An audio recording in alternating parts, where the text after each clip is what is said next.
Assalamualaikum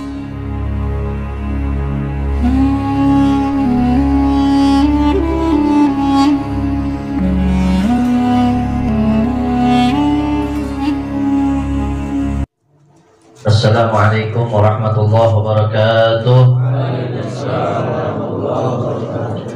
Jamaah rahimakumullah, mari seperti biasa sebelum kita mulai kajian kita membaca doa terlebih dahulu, membaca niat ta'allum terlebih dahulu agar majlis kita semakin diberkahi oleh Allah Subhanahu wa taala. Dimulai dari Al-Faqir dan para hadirin mengikutinya dengan tertib. Bismillahirrahmanirrahim.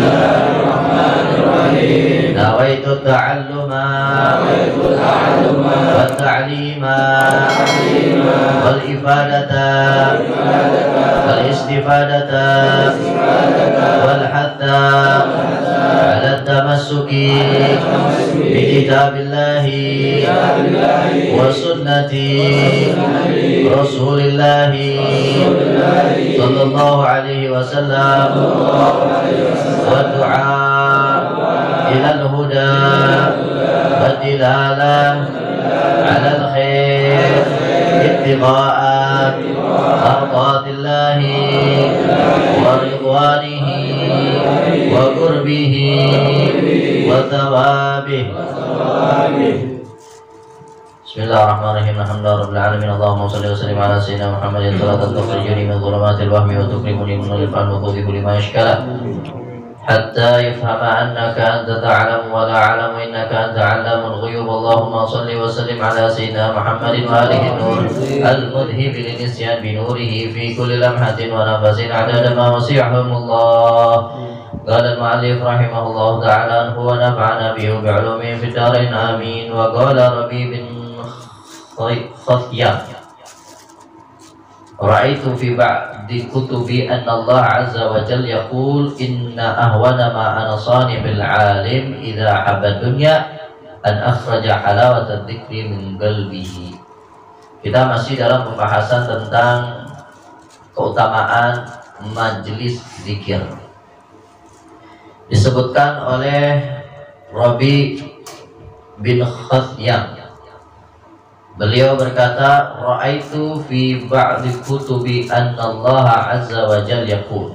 Saya melihat di salah satu kitab yang diturunkan oleh Allah Subhanahu wa taala, Allah berfirman, sesungguhnya Allah menghukum kepada orang yang alim apabila ia cinta terhadap dunia dengan hukuman dikeluarkan rasa manisnya berzikir kepada Allah Subhanahu wa taala dari hatinya. Jadi hukuman Allah Subhanahu wa taala bukan cuma sekedar materi Tuhan. Termasuk ini. Kalau orang alim, orang yang berilmu, dia udah cinta sama dunia, Allah bakal hukum orang alim tersebut dengan dicabut rasa nikmatnya berzikir kepada Allah Subhanahu wa taala. Jadi orang berilmu belum tentu dapat hidayah, belum tentu benar. Tapi kalau orang udah dapat hidayah, kalau orang udah benar, dia bakal berusaha untuk terus mencari ilmu. Banyak orang-orang yang berilmu, dia ilmunya luas, ilmunya tinggi, Al-Quran hafal, hadis banyak yang hafal, ngaji kitab juga jago, kitabnya hafal, banyak yang hafal, tapi belum tentu benar, belum tentu dapat hidayah dari Allah Subhanahu wa taala. Berapa banyak orang yang alim, yang paham agama, tapi justru malah menggunakan kepemahamannya tersebut untuk bermaksiat kepada Allah Subhanahu wa taala. Contohnya menghalalkan apa yang diharamkan oleh Allah, atau mengharamkan apa yang dihalalkan oleh Allah dengan ilmunya. Udah jelas-jelas haram, dicari-cari dalil biar dihalalin. Ya banyak kan yang begitu. Ada dalilnya, ada ayatnya, ada hadisnya, ada di kitab ini. Udah jelas-jelas haram, dicari-cari biar bagaimana caranya halal. Ya. Ada lagi sebaliknya. Kadang-kadang yang halal dibikin haram. Jelas-jelas ini ibadah, dibilang udah zaman sekarang udah nggak relevan, udah nggak zaman. Kalau zaman Nabi iya, zaman sekarang mah udah nggak kepake yang begitu-begitu tuh. Yang halal dibikin haram, yang haram dibikin halal dengan ilmunya. nggak dapat hidayah dari Allah Subhanahu wa taala walaupun alim. Makanya kata Nabi Shallallahu alaihi wasallam, "Man izdada ilman wa lam yazdad huda, lam yazdad minallah illa bu'da." Barang siapa yang bertambah ilmu tapi nggak tambah dekat sama Allah Subhanahu wa taala, maka dia nggak dapat apa-apa kecuali semakin jauh dari Allah Subhanahu wa taala. Alim, hafal Quran, banyak hafal hadis, kitab juga bisa, baca kitab unik, tapi ternyata ilmunya tersebut bukan untuk yaitu mendekatkan dirinya kepada Allah, melainkan menjadikan ilmu tersebut semakin jauh dari Allah Subhanahu wa taala. Justru nanti ilmunya yang bakal menyeretnya ke dalam neraka. Waliyadzubillahi min dzalik. Bagaimana Nabi Shallallahu alaihi wasallam beliau bersabda, "Man talabul ilm yumari bihi sufaha au yukabbiru bihi ulama au yasifu wujuhan nas adkhalahu Allahu an-nar," atau kama qala Nabi sallallahu alaihi wasallam. Barang siapa yang menuntut ilmu niatnya itu untuk merendahkan orang yang kagak tahu, ngebodoh-bodohin orang, ngebego-begoin orang, au yukabbiru bil ulama, atau sombong ngangkul di depan orang yang alim gitu. Gua juga alim, ya lu mah kayak kampung nih, gua belajar sono sini, profesor, doktor, LCMA gua. Kita juga LC ya, lulusan Cikarang. LC lulusan Cikarang. Ngagul, sombong di depan orang yang alim, orang yang berilmu. Niat untuk ilmunya buat begitu. Au yasrifu wujuhan nas, atau niat nuntutnya ilmunya itu buat mencari simpati manusia, pengen dihormatin, pengen dimuliain, pengen dipanggil ustadz, pengen dipanggil kiai, akhirnya meraup keuntungan duniawi. Dengan ilmunya itu mengambil keuntungan pribadi. Yabi'u dinahu bidunya, dia menjual agamanya untuk kepentingan dunianya. Adkhalahu Allahu an-nar, Allah Subhanahu wa taala bakal masukin orang tersebut ke dalam neraka. Nauzubillahi min. Jadi belum tentu orang yang alim itu dapat hidayah, benar, belum tentu. Berapa banyak orang yang berilmu, profesor, doktor, LCMA ya, tapi ternyata ilmunya tersebut bukan menyebabkan ia semakin dekat kepada Allah, melainkan ia semakin jauh dari Allah Subhanahu wa taala. Nauzubillahi min. Ngaji mana-mana tempat nih ya, di majlis ilmu itu hadir, di majlis taklim ini iya, di majlis zikir itu iya, bukan makin dekat sama Allah malah makin jauh sama Allah. Hati-hati. Kadang-kadang suka begitu. Kadang-kadang kita ditipu sama rasa puas kita. Kita udah rajin ngaji, terus malas ibadah. Udah dah, yang penting udah rajin ngaji ini, gitu. Nambah ilmu bukannya makin dekat sama Allah, malah semakin jauh dari Allah Subhanahu wa taala. Nauzubillahi min. Nah, orang yang alim, yang berilmu, yang paham agama, kalau dia udah cinta sama dunia, Allah bakal hukum dia dengan dicabutnya rasa manis untuk berzikir kepada Allah Subhanahu wa taala dalam hatinya. Zikir mah zikir, pikiran mah kemana? Zikir mah zikir, tapi nggak ngeresep di hati. Istighfar mah istighfar, tapi sambil mikir kemana-mana.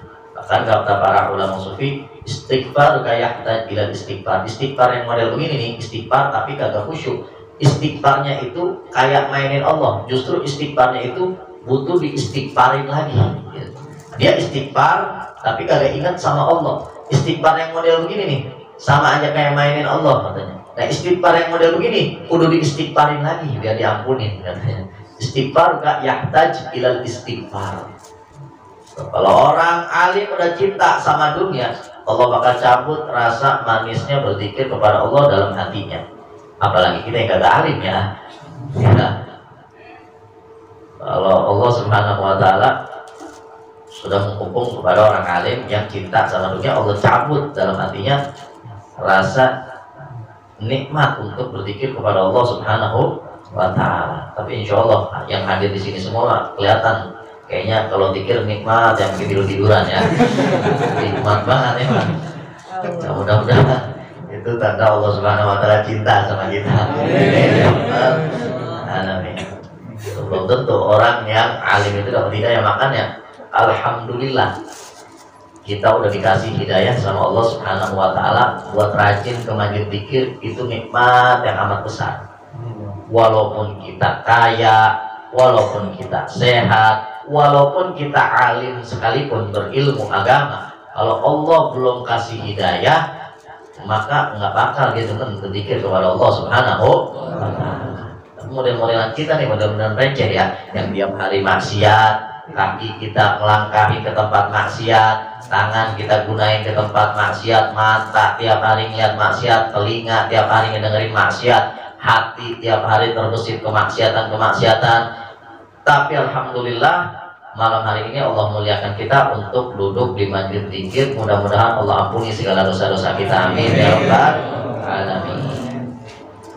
Nah, beliau Sayyidina Umar bin Khattab radhiyallahu anhu berkata, Inna rajula la yakhruja min manzilihi wa alaihi min adh-dhunub min jibal Tihama. Sungguhnya jika seorang keluar dari rumahnya membawa tumpukan dosa sebesar gunung Tihama, gunung yang besar. Fa idza sami'al alim khafa wastarja'a an dhunubihi. Kemudian dia hadir ke majlis, ngedengar perkataan orang yang alim, kemudian takut atas dosa-dosanya yang ia lakukan selama ini. Wastarja'a an dhunubi, kemudian dia pengen bertobat, mau menjauh dari perbuatan-perbuatan dosa yang selama itu ia lakukan. Wansarafa ila manzilihi wa ma'alihi dhunub. Saat dia hadir majlis, mendengar perkataan ulama, kemudian tersentuh hatinya takut sama perbuatan dosa yang selama ini ia lakukan, kemudian dia mau bertobat, mau menjauhi dosa-dosanya.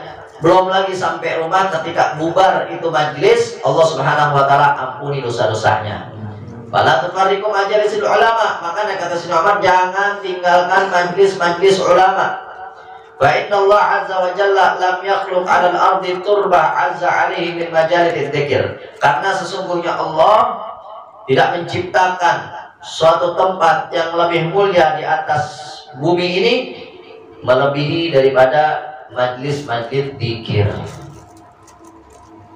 Jadi kita walaupun sebanyak dosa yang kita, sebanyak apapun dosa yang kita lakukan selama ini, ketika kita hadir ke majlis dzikir terus tersentuh hati kita, kemudian kita takut atas perbuatan dosa yang selama ini kita lakukan, dan kita niat tobat, kita nggak mau lagi ngelakuin itu perbuatan dosa, belum lagi sampai rumah baru bubar itu majlis, Allah ampuni dosa dan kesalahan kita. Mudah-mudahan Allah ampuni dosa dan kesalahan kita. Amin ya rabbal alamin.